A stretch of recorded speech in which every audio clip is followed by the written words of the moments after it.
I found Marcus's watch, Vanessa. 5 words. That's all it took to turn 8 years of marriage into rubble in front of 40 people holding wine glasses at the Belhist Grill, the fanciest restaurant in downtown Charlotte, on the night we were supposed to be celebrating our 4th anniversary with both our families watching her father raise his glass mid-toast. But I'm getting ahead of myself because the story doesn't start at that table. It starts months earlier on an ordinary Tuesday morning, with a lie so small I almost let it go. My name is Daniel Reeves. I was 34 years old, an architect at a mid-sized firm that designed office parks and strip malls I never much cared for, but the paycheck let me build the kind of life I thought Vanessa and I both wanted. A brick house with a wraparound porch in a quiet Charlotte suburb, 2 cars in the driveway, a golden retriever named Biscuit who slept at the foot of our bed. Vanessa worked in marketing for a boutique real estate agency downtown, the kind of place with exposed brick and succulents in the lobby. She was smart, magnetic, the type of person who could walk into a room and rearrange the air in it. I fell for her the way you fall down a flight of stairs, fast, and without much say in the matter. That Tuesday morning, I was emptying her gym bag to switch a load of laundry when a receipt fell out. A hotel 3 exits north of the city, dated the previous Thursday, 6:15 in the evening. I remembered that Thursday. She texted me that she was staying late to shower at the office gym before a client walkthrough, because her own gym's water heater was broken. I stood there holding a piece of paper that didn't match the story, and something cold moved through my chest, quiet and fast, like a draft under a door. When I asked her about it that night, she barely looked up from folding towels. "Oh, the office gym flooded," she said. "So a coworker let a few of us use the day pass at the Windhaven for showers before the walkthrough. It's such a stupid thing to keep. I don't know why I didn't just toss it." She laughed a little, shook her head like I'd caught her in nothing more embarrassing than forgetting to unload the dishwasher, and the explanation slid into place so smoothly that I let it. I told myself I was being paranoid. I told myself 8 years doesn't unravel over a hotel receipt for a shower. I didn't yet understand that I'd just watched the first card in the deck get dealt. Looking back now, with the clarity that only comes after everything falls apart, I can see the months that followed for what they actually were. Not a series of unrelated inconveniences, but a slow, deliberate unspooling. She changed the passcode on her phone twice in 6 weeks, each time with a different flimsy reason. The first time it was because Biscuit had chewed through her old case and scratched the screen enough that her thumbprint kept failing. The second time it was because she'd read an article about phone hacking and wanted to be careful. I noticed she started wearing a perfume I didn't recognize, something warmer and muskier than the citrus one I'd bought her every birthday since we started dating. When I mentioned it, she said a coworker had given her a sample and she was just trying it out. Her calendar filled up with team dinners that ran later and later. She joined a running club that met at 6 in the morning 3 days a week, which struck me as strange only because Vanessa had never in her life expressed interest in running anything longer than a hallway. She bought new lingerie I never saw her wear at home, tags cut but tucked in the back of a drawer like something being saved for later, for someone else's eyes. And there was Marcus. Marcus Doyle, a senior agent at her firm, tall, expensively dressed, the kind of man who laughed loud enough to make sure a room noticed him laughing. He started as a name that came up in stories about work. Marcus thought the new listing photos looked amateur. Marcus covered for her when a client complained. Then he became a person who dropped her off after the team dinners, because her car was supposedly at the shop. Then he became a name on her phone screen that she'd flip face down the second I walked into a room. I saw a photo once, posted by one of her coworkers, of a rooftop happy hour. Vanessa laughing with her head tilted back, Marcus's hand resting just slightly too long at the small of her back. I told myself it meant nothing. I told myself a lot of things that spring. I want to be honest about something. I wasn't a passive man during all of this. I noticed, cataloged. Some quiet, wounded part of me had already started keeping score, even while the rest of me kept showing up every day with her coffee made exactly the way she liked it. Oat milk, 1 sugar, extra hot, because some part of me still believed that if I was steady enough, patient enough, good enough, whatever was pulling her away would lose its grip. I didn't confront her outright because I didn't have the one thing I needed. Proof so undeniable that she couldn't reroute it into an innocent explanation the way she'd rerouted the hotel receipt. So instead, I waited and I watched, and slowly I built something I never told her about. A folder on my laptop, timestamp screenshots, photos, a running log of dates and inconsistencies, the kind of thing you build not because you want to use it, but because some cold, clear-eyed part of you already knows you might have to. The proof came on the night I least expected it. Our 4th anniversary at the Belhus Grill, a restaurant with white tablecloths and a wine list thicker than a phone book. The kind of place Vanessa had been begging me to book for months. Both our families flew in for it. Her parents from Savannah, my mother and my brother from Ohio. Vanessa had planned the whole evening herself, seating chart included, and she looked stunning in a green dress I hadn't seen before, laughing too easily, touching my arm too often, performing a kind of happiness that felt, even then, like it was aimed more at the room than at me. Marcus was not invited. I want to be clear about that. But 2 tables over, close enough that I caught it in the reflection of the restaurant's front window, I saw him. He was seated with a woman I didn't recognize, but his eyes kept drifting toward our table, toward Vanessa, in a way that had nothing to do with coincidence and everything to do with a man who'd arranged to be in the same room as someone he wasn't supposed to be looking at like that. And then I saw the watch. A slim, unusual rose gold watch with a cracked link in the band. Distinctive enough that I'd noticed it on his wrist in that rooftop photo months earlier.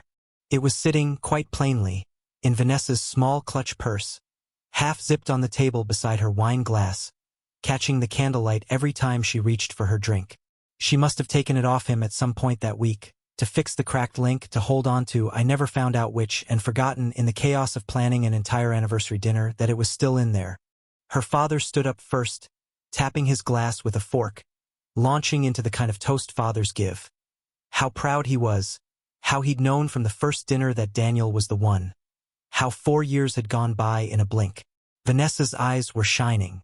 She reached over and squeezed my hand under the table, and for one strange, suspended second I almost let myself believe none of the last few months had happened at all.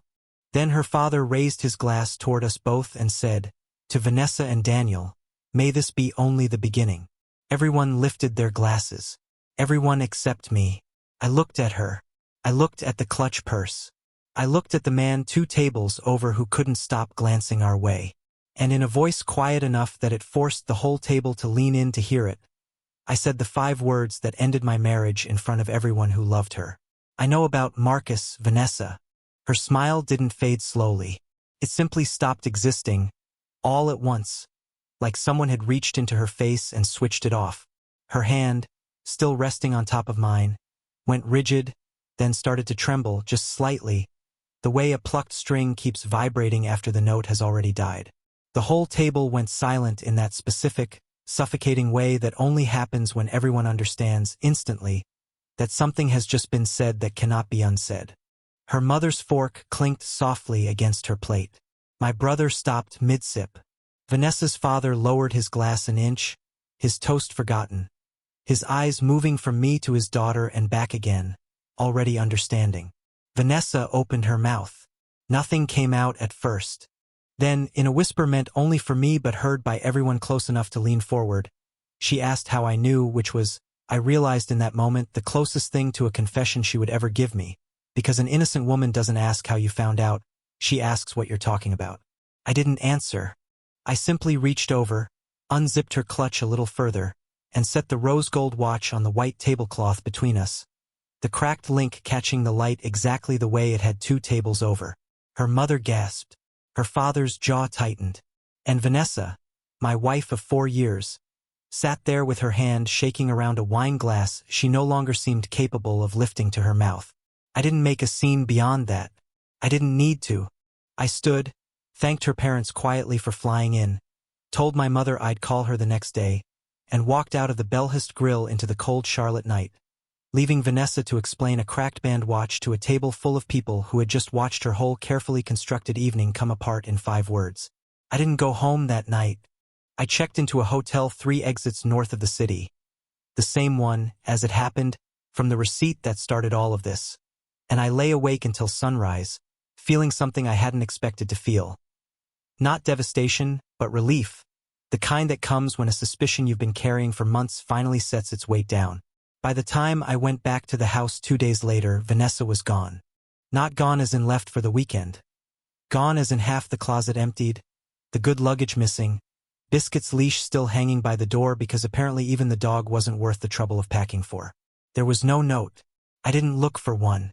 I filed for divorce within the month, and true to the pattern of everything that had led up to that dinner, she didn't fight it, didn't call, didn't show up begging for a second chance. She simply vanished into whatever life she'd been building with Marcus, and I built a new one, smaller and quieter, in a rented townhouse across town, with Biscuit sleeping at the foot of a bed that finally felt like it belonged only to me. That was 2 years ago. I hadn't heard her voice since the divorce was finalized, hadn't seen her name pop up on a screen, hadn't thought about the Belhist grill except in the rare unguarded moment when a certain kind of candlelight or a certain shade of green reminded me of a dress I used to love. I had rebuilt something resembling peace. I'd made partner at the firm. I'd started seeing someone new, slowly, carefully. A high school teacher named Grace who laughed at my terrible jokes and never once made me feel like background noise in her own story. And then, on a rain-soaked Thursday evening in early spring, there was a knock at my door that I felt in my chest before I even registered the sound. It wasn't loud.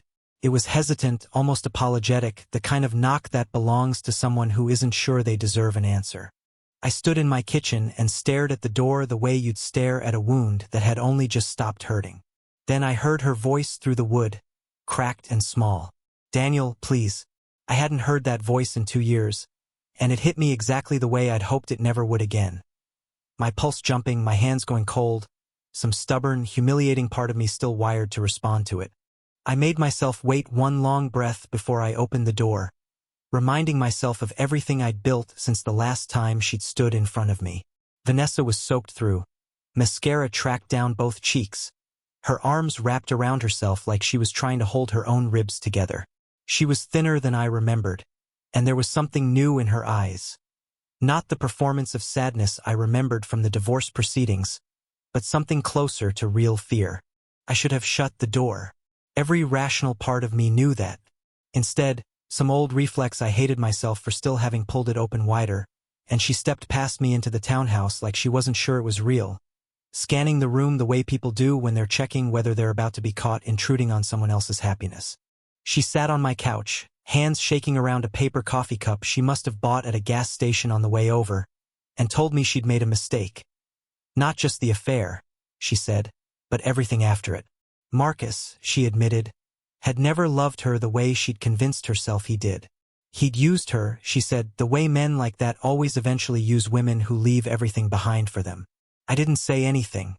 I let her sit in the silence the way she'd once let me sit in mine, back when I was the one asking questions and she was the one giving half answers.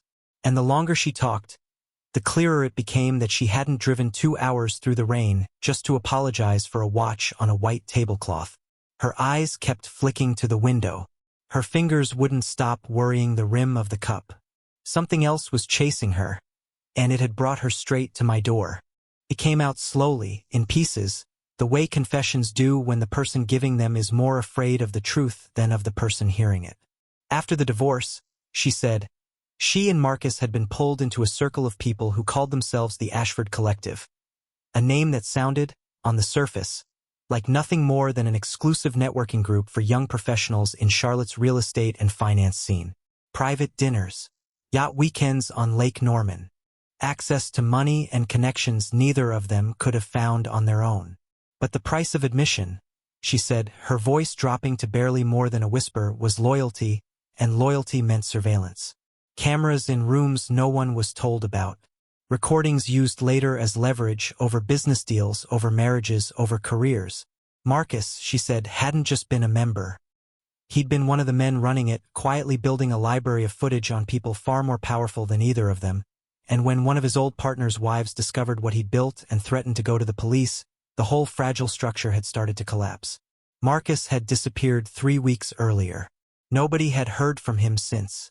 And now the people above him, people Vanessa refused to name as if saying their names out loud might summon them, believed she was the one holding what was left of the evidence. I asked her, flatly, whether she'd known what was happening while it was happening. She didn't answer, which was answer enough. I told her I was sorry for what she was going through, and I meant it in the distant way you feel sorry for a stranger's bad luck, but I also told her this wasn't my problem to inherit twice. She begged to stay just one night. just until she figured out somewhere safer to go. Against every instinct that had kept me steady for 2 years, I said yes, one night, no more, telling myself I was doing it because some fragment of decency demanded it, not because any part of me still cared the way I used to. The knock came at 2 in the morning. Not the tentative knock she'd used at my door 2 hours earlier, but 3 hard, deliberate strikes that shook the frame. Vanessa went white and hissed at me not to answer it. Through the narrow side window, I saw a black SUV idling at the curb, engine running, headlights off, and a man in a dark jacket standing motionless on my porch. Staring straight at the window I was peering through as though he already knew exactly where I'd be looking from. My phone buzzed a moment later with a text from an unknown number. No words, just a photo of Vanessa standing in my doorway, taken from somewhere across the street less than 10 minutes earlier. They weren't trying to scare us into silence. They were showing us they already knew exactly how close they could get. I didn't sleep after that. Neither did she. By sunrise, when I confronted her and told her she needed to tell me the whole truth or leave immediately, she finally admitted that the men hunting her believed she had a copy of Marcus's files, and when I asked point-blank whether that was true, something in her face flickered in a way I recognized instantly, the same flicker I'd caught the night of the anniversary dinner, right before she asked how I knew. I didn't trust that flicker for a second. That night, while she slept fitfully on my couch, I went through the bag she'd brought with her, hating myself the entire time, and found, tucked inside a side pocket beneath a folded sweater, a small unmarked flash drive. What was on it turned my stomach in a way I hadn't prepared for. Dozens of video files, time-stamped over nearly 2 years, showing men and women I recognized from local news broadcasts and city council meetings and one state senator whose face I'd seen on campaign billboards, all caught in compromising, clearly non-consensual footage at Ashford collective gatherings. And in more than one clip, Vanessa wasn't a bystander. She was pouring drinks, laughing, steering conversations, once even glancing directly at whoever was holding the camera and nodding, as if confirming a shot was framed correctly. She hadn't been an unwilling participant dragged into something monstrous. She had been part of the machine. I woke her with the drive held between 2 fingers and asked her, calmly, why she told me she had nothing when she'd been carrying the one piece of evidence every dangerous person in the state wanted. She didn't cry this time. She didn't perform. She simply admitted in a flat, exhausted voice that she'd been supposed to deliver the drive to someone as a peace offering to protect herself, and at the last moment, she'd lost her nerve and run instead, straight to the one person she thought might still, foolishly, protect her. I told her exactly what I'd realized in that moment. I had never been her husband to her in any way that mattered. I had been insurance, fallback, someone reliable enough to make coffee the way she liked it and steady enough to hide behind when the life she'd chosen instead came crashing down. I didn't call the police that morning, though I understand now why some people would have. Instead, I drove the drive myself to an old contact from my firm's IT department, a quiet, careful man who did cybersecurity consulting on the side and had, years earlier, helped me recover files after a server crash. I didn't tell him everything. I told him enough. He looked at the drive, looked at me, and told me that once this went out into the right hands, there would be no taking it back. I told him that was exactly what I was counting on. By the time I got home, Vanessa was already packed, standing by the door with the same defeated posture she'd had the night she showed up soaked in the rain. She thanked me quietly for not turning her and myself, and I told her honestly that I hadn't done it for her. I'd done it because after everything, I needed this to end with the truth finally coming out into daylight, not with one more lie buried between us. She nodded, tears sliding down her face without any performance behind them this time, and walked out to a car idling at the curb that wasn't the black SUV from 2 nights earlier, but a rideshare she'd called herself. I didn't watch her drive away. I closed the door and started making coffee for one, the way I liked it now, black, no sugar, nothing borrowed from anyone else's habits. 3 days later, it broke on every local news station and then, within a week, nationally. The footage, the names, the bribery, the blackmail, the Ashford Collective unraveled in public in exactly the way its architects had built it in private, one exposed thread at a time. Arrests followed. Asset freezes. A sitting city councilman resigned within 48 hours. Marcus, it turned out, hadn't disappeared at all. He'd been hiding under a different name 2 states away, and was caught trying to board an international flight the week the story broke. Vanessa turned herself in voluntarily, cooperated fully, and eventually accepted a plea deal in exchange for testimony that helped convict 3 people far more powerful than she'd ever been. I don't know where she is now. I imagine she's rebuilding some smaller, quieter version of a life somewhere far from Charlotte, under circumstances I try not to spend much time imagining.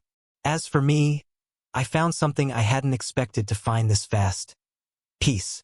I sold the townhouse that still held too much of that rainy night in its walls and moved into a smaller place near the lake, closer to Grace, who had waited patiently and asked no questions she didn't need answered, and who, when I finally told her the whole story from the hotel receipt to the flash drive, simply took my hand and stayed. I still think, sometimes, about that dinner at the Belhus Grill, about the exact weight of 5 quiet words and how completely they can end a life you thought was permanent. Vanessa chose a rooftop and a rose gold watch and a world built on other people's secrets. I chose 5 words, and then I chose peace. And for the first time in longer than I can remember, I don't look back to check if anyone's following me anymore.